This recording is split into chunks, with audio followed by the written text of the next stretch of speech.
this was the color scheme that this artist came up with, where you've got a range of brownish colors and a range of bluish gray colors, and that's mostly it. There was one color that he reserved for copper color changes, the gradient effect here for the sky, and then you could see there's like one green color that he sneaks in occasionally. So there's one unique color and then one gradient color on top of the range of browns and the range of bluish grays. And every 16-bit, like Amiga, Atari ST, Bitmap Brothers game that I can think of, the artist used this very same palette scheme. And then this, you see the same exact system being used. And this is just, now we're finally getting into some constructive criticism. There's that thing that you're going to hear me mention in probably every Forensic Pixology video, which is Confetti syndrome. Yep. And this screen needs to communicate very, very clearly to the player. And if I were art directing this game, or if I had been the artist on the game, if you look here, these are the different shop items you can get. And a huge amount of pixel real estate was wasted on most of these items, arbitrarily putting it behind a shield type thing, and then not filling the entire, like, just to have that little bit of a green brick pattern behind there, and then having that siren light, whatever this light, it looks like an upside down police light. All of these things is giving you less and less visual real estate and distracting you from what the actual items are. Even the amount of design around the stone and everything, and the contrast on it, is, it's blasting your eyes. So, and that's exactly what I mean by confetti syndrome. Everything on the screen is, or almost everything, is rendered with the same level of contrast and level of detail. So every pixel is, or everything represented by pixels, it's all fighting for your attention. Which is a big, that's a critical thing for a video game artist to keep in mind when they're designing the graphics for the game, is visual communication is the most critical task.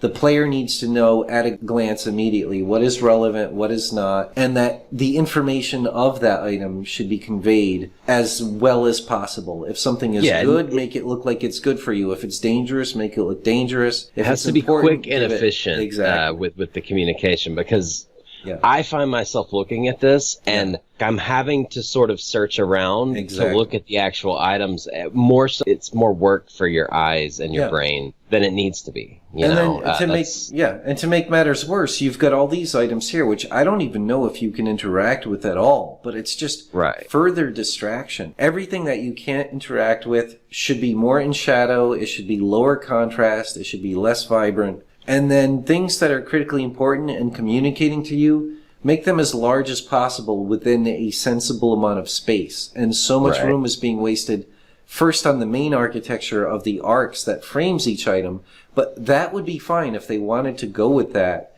If they in general made the architecture lower contrast and didn't waste so much space with this light thing or whatever it is, and then these background bricks. It would have looked better if they used only two colors, or even just had the inside of each arch just black or the darkest blue-gray color.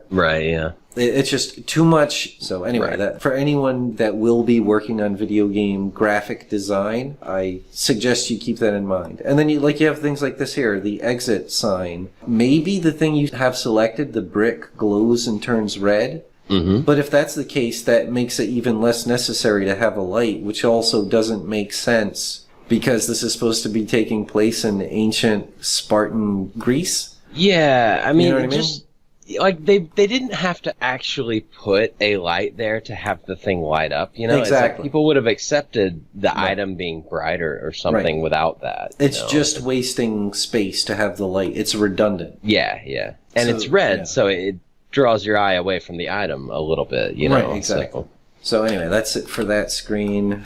So in general, I was going to talk about just very often in the game, less is more, and especially in areas where critical things like characters, enemies, pickups, deadly items, this is the right idea here. So the character is going to show up very nicely in general, over something where you've reduced contrast and you've simplified detail. You're not using as many colors, you're not adding as much detail. So I think the game actually visually would look even better if the artist had gone even further. Like in general, a lot of this is just he's going to be able to walk right in front of it, and its level of detail and contrast is too close to that of especially his gray armor, which is already pretty dark. He's going to get lost pretty severely over a lot of this stuff. And to make matters worse, that's the other thing I was going to mention about this method that this artist used. While in general it looks pleasant, especially back, there was nothing but blurry TVs and CRT monitors. There was no need to make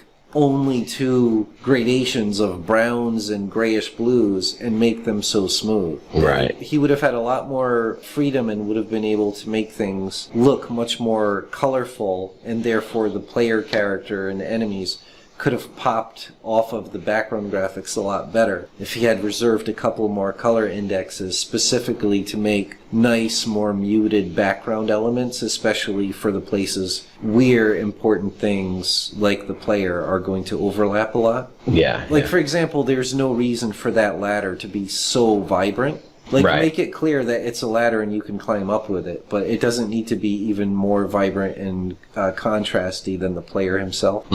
This screen especially suffers major confetti syndrome. There is so much detail and so much repeating pattern of these bricks, even when he darkened it here in the shadow area. Keep in mind, fellow artists or aspiring game designers, when something goes into shadow, it doesn't just get darker, it loses detail. The human eye isn't gonna see the same level of detail. So he shouldn't have just darkened this. He should have killed the highlights entirely. He should have simplified the amount of texture inside those shadowed bricks. And in general, these bricks, everything is so high contrast and so overly detailed. It's extremely distracting. It's like those enemies, they look interesting when you look at them, but you can't fully make out their silhouettes very well because of the backgrounds they're on. You know, that's part of the issue I have looking at this. Exactly. And that's the key thing to keep in mind as a video game artist, whether you're a pixel artist or a 3D artist, it doesn't matter. Readability. The ability for the player at a glance to immediately know exactly what's going on, which includes what is the enemy doing or what is the player doing based on my input.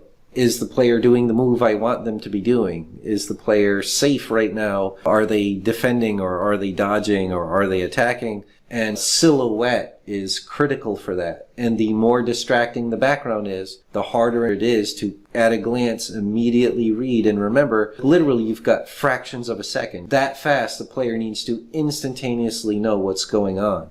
Yeah, it literally affects gameplay because someone could test this environment, for example, with just placeholder boxes and not have any graphics there with maybe the finished enemies or something.